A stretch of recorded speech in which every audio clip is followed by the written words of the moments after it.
Maria da Penha, que completa 19 anos neste mês de agosto, é um marco fundamental na luta contra a violência de gênero no Brasil.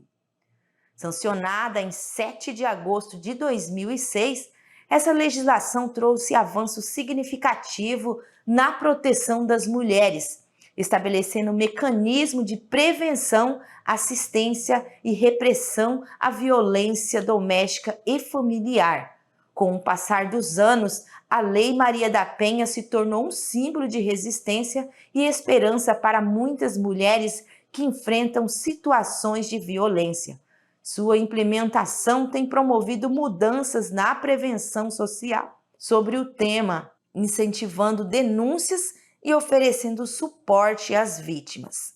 Para o delegado de Itapurá, é preciso ainda investir mais em conversas, educação, uma junção entre legislativo, administrativo e sociedade. O que nós precisamos agora é correlacionar todos esses órgãos e criar maneiras, assim como a PM, com um grande êxito, criou a Patrulha Maria da Penha, é uma medida muito, muito louvável para eles, para a PM do estado do Mato Grosso, assim como ela implantou aqui em Itapurá essa patrulha. Agora a gente precisa idealizar e trazer novos elementos, novas ferramentas para tentar diminuir, como eu disse, não somente na esfera criminal, mas também em outras esferas que perpassam pelos direitos sociais, né? Então, a prefeitura tem que agir, a Câmara de Vereadores tem que agir, a sociedade civil organizada tem que agir de alguma maneira, para não virar um caso criminal, e sim a esfera criminal ficar como consequência, como última ratio, né? Como última medida, e não como a primeira medida que deve ser aplicada, porque a tendência é esses números só aumentar. Recentemente, a criação da Procuradoria da Mulher em diversas esferas, como a Câmara Municipal, tem sido uma importante adição ao sistema de proteção. Essa Procuradoria é um espaço dedicado à defesa dos direitos das mulheres, atuando na formulação de políticas públicas e na promoção de igualdade de gênero. Através desse órgão, busca-se garantir que as demandas e necessidades das mulheres sejam ouvidas e atendidas, fortalecendo a luta contra a violência e a discriminação. A combinação da Lei Maria da Penha com a atuação da Procuradoria da Mulher representa um avanço significativo na proteção dos direitos femininos no Brasil. Juntas, essas iniciativas visam não apenas coibir a violência, mas também promover uma mudança cultural que valorize e respeite a dignidade das mulheres. A presidente da Procuradoria da Mulher, Daíse Martins, aqui no município de Itapurá, tem trabalhado intensamente falando sobre a violência contra a mulher, incentivando através de palestra e outras ações. Fernanda, na verdade, isso tem sido em todos os municípios, né, no estado de uma forma geral. E de fato a gente até se pergunta às vezes, meu Deus, o que tem acontecido, né, com a nossa sociedade, principalmente com os agressores. Costumo dizer e quero deixar claro à sociedade que aqui nunca é uma briga de homem contra mulher, mas sim de homens de verdade, honrosos, mulheres que lutam contra agressores. Hoje a nossa luta é essa. Semana passada eu estive na Escola Portinari, inclusive ministrei 4 palestras lá, como já foi até dado entrevista, e eu dizia e deixava isso bem claro. Aqui em Itapurá não tem sido diferente. São muitos casos, né? Em conversa, inclusive, com o nosso delegado de polícia, ele diz que se admira da quantidade de casos e o que a gente tem feito para combater. Hoje nós temos toda essa rede em primeiro lugar, até porque hoje mesmo eu vi um caso na televisão, acredito que vocês estão informados, sobre aquela moça que mesmo com a medida lá em Sorriso, né, o ex-namorado chega e atira nela, ela morre. Então, a que ponto a Lei Maria da Penha, ou melhor, as medidas, a Lei Maria da Penha, ela é aplicada, mas a gente atende de forma, em ligações, denúncias, enfim, a gente já direciona para as redes de apoio, né, que o nosso papel é o quê? É a escuta, é a conscientização. Nós temos um trabalho de promover, inclusive, palestras, trabalhos com essas mulheres, a gente tem começado, e da forma que a gente começou, a gente tem, graças a Deus, atingido o máximo de pessoas para conscientizar, para levar essa informação para essas pessoas, principalmente para os alunos que serão os próximos adultos aí do futuro, né? Levado isso para dentro da escola. Agora, inclusive, tem a lei de minha autoria aprovada por essa casa, que é a Lei Maria da Penha Vai à Escola, que eu já estou em conversa com a própria secretária para que a gente possa desenvolver isso lá dentro da sala de aula, desde os pequenos, né, de uma forma muito didática, dinâmica, sem adentrar em questões, inclusive, que isso pode atingir e também o psicológico das nossas crianças, mas uma forma de como trabalhar isso de uma forma dinâmica, de uma forma didática e leve. O que a gente orienta? Que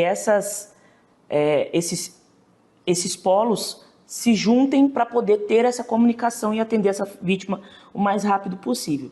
Aqui em Itapurá, registrados em menos de um ano aí, pelo menos até o dia, se eu não me engano, final do mês agora, antes de começar agosto, eu vi ali na delegacia, nós estamos com 75 casos, entre empurrões, lesões corporais, inclusive os xingamentos, os diversos tipos de violências contra a mulher, que dentre elas é a moral, a psicológica, a física, a patrimonial, e tem mais uma, inclusive, a Lei Maria da Penha hoje ela é reconhecida a nível internacional, né? Mas a que ponto hoje a lei tem amparado verdadeiramente essas vítimas?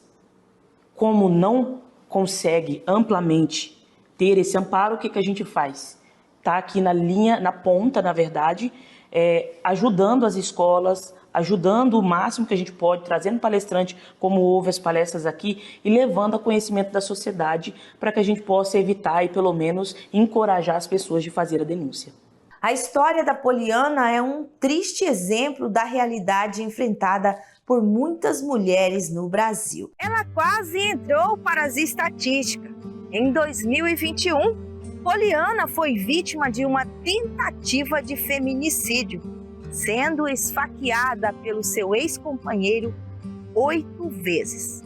O ataque brutal ocorreu quando ela decidiu colocar um basta nas agressões que sofria há 17 anos.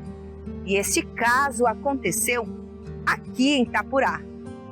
E você vai acompanhar a história da Poliana, que ela decidiu falar após 4 anos do acontecido. Então, tipo assim, começou no início tudo, a primeira vez que ele me agrediu, a minha filha tinha 6 meses de vida. Dali pra frente, tipo, não parou mais. Era um dia de cada vez, cada coisa diferente, até chegar no que chegou, que é o extremo da minha vida, de tentar me matar. Mas foi luta. Quando eu comecei a entender, tipo assim, ele me agredia fisicamente, verbalmente, moralmente, de todas as formas, Fernanda. Eu falo que sempre o estalo para mim foi quando eu tive Covid, que eu precisava dele e ele nem aí. E ali eu entendi que eu estava sofrendo tudo aquilo, porque ele era manipulador. Tudo que acontecia, acabava que a culpada era eu. Sempre era culpada, era eu. Então, a gente, quando você está com uma pessoa manipulador, você acha que você é culpado das coisas. Só que a gente não é culpado de nada. Eu falo para muitas mulheres que a gente não tem culpa de muitas coisas, de nada, na verdade, porque a gente está vivendo um casamento com uma pessoa, é para viver bem ou não deve, eu penso desse jeito. E ele, tipo assim, foi no extremo da minha vida, era em tudo. Até os meus filhos ele agredia só para me machucar, só para ver até onde eu ia. Eu tive braço quebrado, eu tive costela quebrada, braço 2 vezes, chave de fenda enfiada no pescoço. Tem pessoas que falam assim, ele era tão bonzinho, os outros, mas para mim e para meus filhos, não era bonzinho. Dentro da nossa casa não era bonzinho, não. Lá fora era o melhor homem do mundo. Mas dentro da nossa casa, meu Deus do céu, era só Deus por nós, porque não tinha ninguém, era só Deus. E até então eu não enxergava a situação que eu estava passando, porque eu me sentia culpada de tudo, até eu entender que eu não era culpada e que eu precisava sair daquela situação por mim e pelos meus filhos. que eu não merecia sofrer, que mulher nenhuma merece sofrer, ficar com um homem agressor, de forma nenhuma, de forma nenhuma. Até hoje em dia eu sou assim, Fernanda, se a pessoa falar alto comigo, o meu marido ele falar alto comigo, acabou pra mim. Chega, já era, porque pra mim isso já é ofensa. A gente tem que ter respeito um pelo outro, independente de qualquer coisa. Na maioria das vezes, de quem eu tive apoio foi da minha filha, dos meus filhos, na verdade, dentro de casa, o meu pai e a minha mãe. Eu tentava nunca falar pra eles, porque eu não queria magoar eles da situação que eu tava passando. Pra mim, Fernanda, aquilo era vergonhoso. Eu chegar pro meu pai e minha mãe dizer que eu tinha desistido daquilo tudo. Então, e que eu tava passando aquilo. Porque eu cresci, meu pai e minha mãe, se você ver, eles são um casal que... Nossa, eu nunca vi meu pai brigando com a minha mãe. É muito bonita a relação dos dois. Então, era aquilo que eu queria pra minha vida inteira. Tipo, eu casar e vou viver uma vida. Aí, às vezes, eu chegava, contava pequenas coisas que meu pai e minha mãe chegavam de ver, eu contava pra minha família. Era eles ali, sabiam, eles tentavam me tirar daquela situação. Mas a minha cabeça não abria pra sair daquilo dali. A minha família ia, às vezes eu ficava com raiva deles. Porque eles queriam me ajudar e eu não queria sair daqui. Ele falava que ninguém ia me querer com 4 filhos. Que eu não ia conseguir ter nada na vida, porque eu tinha 4 filhos, que eu era uma mulher miserável, que não valia a pena nem ele estar comigo. O dinheiro dele, ele dizia que ele gastava com a gente dentro de casa. Eu não tinha salário, meu salário ia na conta dele, ele que recebia tudo, e ele gastava como ele quisesse, achasse que estava certo e estava tudo certo. E o apoio que eu tive era esse daqui, porque eu tinha vergonha até de falar para os outros que eu passava isso dali. Porque eu pensava assim, para mim falar, eu tinha que sair daquela situação. E se eu não tinha coragem de sair dali, para que eu ia falar, envolver outras pessoas? Porque muitas das vezes, eu fiquei várias vezes sem ir na casa da minha mãe, porque eu falava para eles e eles se metiam, tipo assim, entrava para tentar resolver, e ele ficava com raiva deles e ele não deixava eu ir lá. Você imagina aí, você não poder ir na casa da sua mãe, do seu pai. Então ele me afastava de todo mundo, era meus filhos, e nós só ali. Pronto, era isso. Sofrendo, todo mundo. Verbal, física. Física, moral, de tudo que você imagina. E era nós tudo junto, era ali, era minha filha chorando comigo, meus filhos chorando comigo, eles pediam para sair daquela situação. Ela mesma falava para mim, mãe, você é uma mulher guerreira, você não merece passar por isso. Mãe, vamos sair disso. No dia que eu falei, Fernanda, vamos embora. Menina, nós ponhou as nossas roupas em forro de cama. Nós enrolou nas roupas no forro de cama e botamos na cabeça e saímos levando. Nós levou na cabeça, ele saiu, deixou o carro, nós pegou o carro e nós levou tudo que nós podíamos levar ali, naquela situação, em saco de lixo no meio da rua. Mas nós foi tão feliz, Fernanda, tão feliz, que eu falei assim, cara, pra mim, sabe assim, você tá se libertando de uma prisão. Eles também, meu Deus do céu, nós foi lá pra casinha que nós foi sem nada, nada. Nós chegou lá, a minha mãe tinha arrumado uns colchão, colocou em cima de caixote de verdura, que ela recebe doação, né, do sopão, colocou lá em cima dos caixotes, e daí ali nós chegou e foi colocando as roupas, era o que nós tínhamos, era as roupas. Aí no que nós estava saindo, eu tinha terminado de pagar um painel e uma TV. Aí eles falaram assim, mãe, nós vai ficar naquela casa sem nada, até sem uma TV. Eu falei, pois vamos levar essa TV, nós levemos a TV e o painel. Foi isso que nós levou. Mas nós foi tão felizes, mesmo com aquelas roupas ali, naquele saco, daquela situação. Mas nós foi felizes, todos eles. Meu Deus do céu, os dias foi se passando e eu via a felicidade no rostinho dos meus filhos, você acredita? Tipo, nesse dia, Fernanda, o sonho dos meus filhos na verdade, era ir para Lucas, pro Unisses Água Parque. E daí ele dizia que nós nunca tínhamos condição. E nós fomos juntando dinheiro, eles foram trabalhando, os meninos vendendo picolé, os dois vendendo picolé. E me dava todo o dinheirinho. Aí eles tinham um videogame, que a minha patroa tinha dado para eles. Aí eu peguei e ele falou, mãe, vamos vender. E nós era para nós ir. Tá, nós não tinha carro, nós alugou o carro. E nós foi para Lucas passar o final de semana na casa da minha sobrinha que morava lá. Nós ficou em Lucas, o sábado, nós fez compra no Atacadão, que era o sonho deles, ir fazer compra, essas coisas, pegar o que eles quisessem. Nós fez, e daí isso até me emociona, porque tipo assim, é uma coisa tão pequena, tão simples, mas é isso. E daí eles pegaram as coisinhas deles, aí no domingo cedo, nós foi, o Unisses Água Parque só abria 9 horas, mas nós estava tão ansioso que nós foi cedo, todo mundo foi cedo, minha sobrinha, todo mundo levantou, meu irmão, eu levantei com cedo. Passei o dia inteirinho nessa piscina tomando banho, feliz. Quando deu umas 4 horas da tarde, o meu genro, que estava dirigindo, eu falei, Wesley, começou meu coração a dar um aperto no coração, sabe? Aí eu falei, Wesley, vamos embora. Meu filho falou, sogra, nós vamos embora? Nós saímos, chegamos em casa, nós descarregou o carro, organizemos as compras, tudo. Tomemos banho todo mundo. Na casa da minha mãe também nunca falta gente, porque casa de nordestino é sempre cheia. Só que naquele dia minha mãe foi pra casa da Valquíria, da minha irmã. Cheguei em casa, até achei estranho, amanhã não tá em casa. Falei, oxi. Aí ela nunca vai na sogra dela. Foi lá na sogra dela, resolveu ir na sogra dela. Ficou eu e os 3 meninos em casa. E eu, como eu sempre rezo o texto, naquele dia eu tava na casa da minha sobrinha, não quis rezar, eu peguei e sentei na cama para rezar o texto. Só que eu tava de costa, e na casa que eu morava só tinha uma porta. Só tinha uma simples saída. E era a mesma porta que dava pro rumo do quarto. Eu tava no quarto, o meu filho Felipe, ele chegou correndo. E a beliche deles do lado, assim, ele chegou, ele deitou na beliche, ele ficou me olhando. No que ele ficou me olhando, uma coisa falou tão forte dentro de mim, falou, levanta. Eu já levantei. Eu levantei, fui saindo pra fora. No que eu fui saindo, ele já vinha entrando na minha casa. E eu falei pra ele assim, que o dia que eu tivesse uma casa, ele não entraria dentro dela. Ele poderia vir buscar o menino no portão e ir embora. Ele foi entrando. E no que ele entrou, ele já foi me xingando. Falando que eu tava em Lucas com macho, que não sei o quê. E daí, tá. Eu falei, você sai da minha casa, eu tô pedindo você sair. Eu de frente pra ele, ele andando de costa. Em cima da mesa da minha casa tinha uma faca.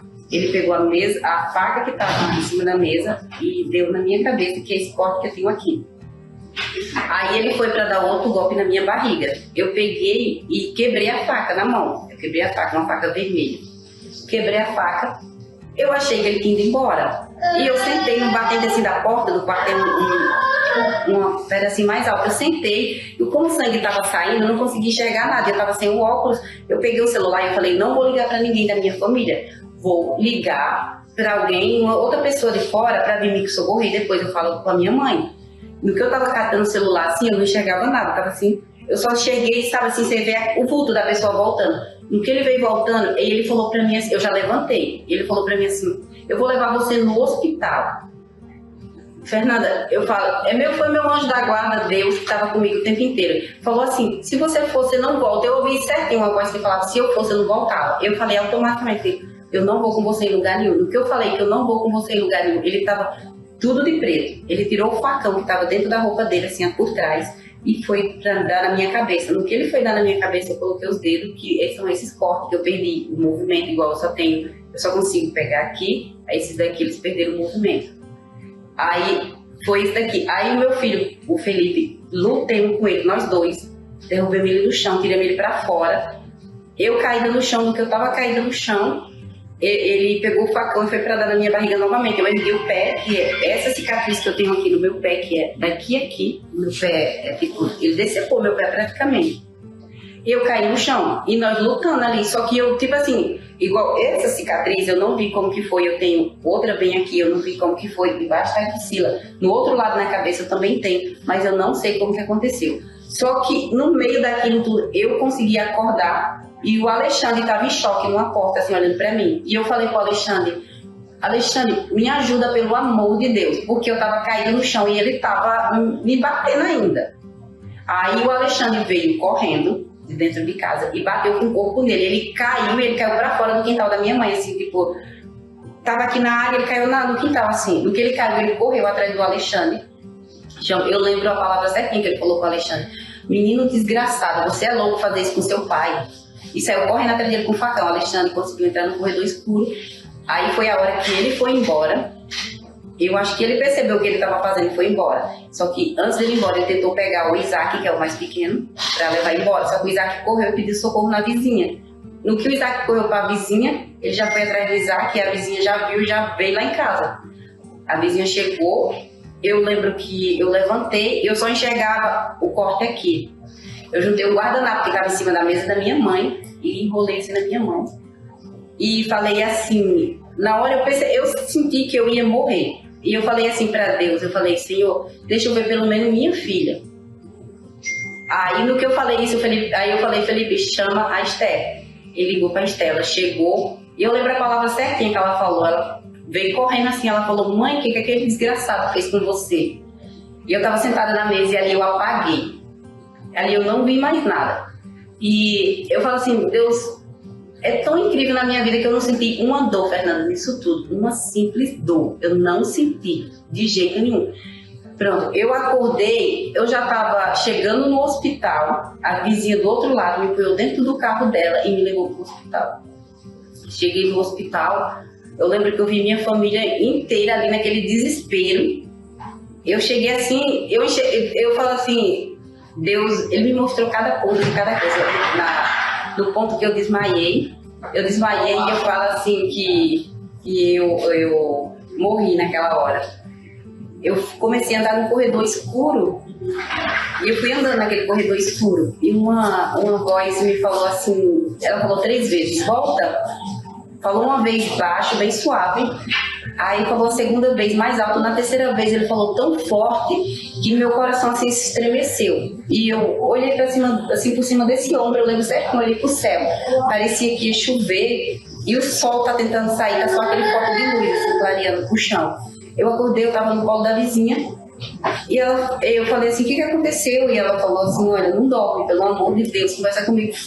Cheguei no hospital, eu lembro a minha irmã, a Mônica pegada nos meus braços, a Valquíria, o Leandro, todo mundo me agarrado assim, levado para dentro do hospital. Entrei para dentro do hospital, em todo momento eu fiquei acordada, não teve um momento que eu apaguei, graças a Deus. Eu lembro que eu tava com um anel escrito Jesus aqui nesse dedo, eu pedi pro doutor Wender tirar. Eu vi o doutor Wender, eu falei, doutor, o senhor tá aqui? Ele falou, sim, vou cuidar de você.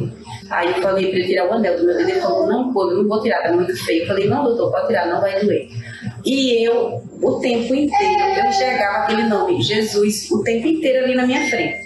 Podia acontecer o que aconteceu, eu estava enxergando Jesus o tempo inteiro. Me costuraram tudo ali, eu bem calma, conversando com eles, fui para Sorriso, chegando em Sorriso, quando eu estava chegando em Sorriso eu desmaiei, aí eu já cheguei lá no hospital desmaiado, foi enfermeiro comigo, tudo certinho, e eu desmaiei. Eu sei que isso aconteceu ali pelas umas 6h30 por aí, eu vou jogar isso daí. Costurei aqui, fui para Sorriso, eu acordei em Sorriso 3 horas da manhã. Eu lembro certinho, eu acordei, eu estava no UTI, as enfermeiras tudo em volta de mim, daí eu falei assim, eu lembro que eu acordei e eu sorri. E a enfermeira falou assim para mim, você tá rindo, passou por tudo isso e ainda tá rindo. Eu falei, eu tô viva. Aí eu falei assim, eu lembro que a minha mãe me deu um celular. Ela falou assim, já tocou várias vezes, liguei pra minha filha e falei pra ela assim, fala pra voinha e pro voinho que eu tô bem. Porque eu falei isso, eu tive mais uma parada. Tive a parada, depois voltei de novo, e eu voltei, tipo assim, eu voltei com um sorriso novamente no rosto, eu tava assim que não sei, é Deus na minha vida, eu falo que Deus me livrou de tudo, e foi tudo no tempo dele, tudo no tempo dele, nada no meu tempo. Eu como eu falo sempre, eu confio no tempo de Deus, não no meu tempo. Eu falo para todas as mulheres que passam por isso, que vocês são capazes. Nós todos conseguimos cuidar dos nossos filhos sozinhos. Nós somos mulheres, nós somos muito fortes. Deus fez nós, sabe assim, nós somos no mínimo detalhe. Nós, sabe assim, nós somos feitas para tudo. Então eu falo para vocês, saiam dessa situação, porque a agressão ela não vai começar diretamente ele batendo em você. Ele vai começar a afastar você da sua família, dos seus amigos, vai dizer que aquela roupa não tá boa, aquele batom não tá bom para você. Quando você vir, você vai estar apanhando. Então, mulher nenhuma merece sofrer. Eu falo para vocês, vocês saiam que vocês conseguem, todas as mulheres conseguem, porque nós somos mulheres guerreiras.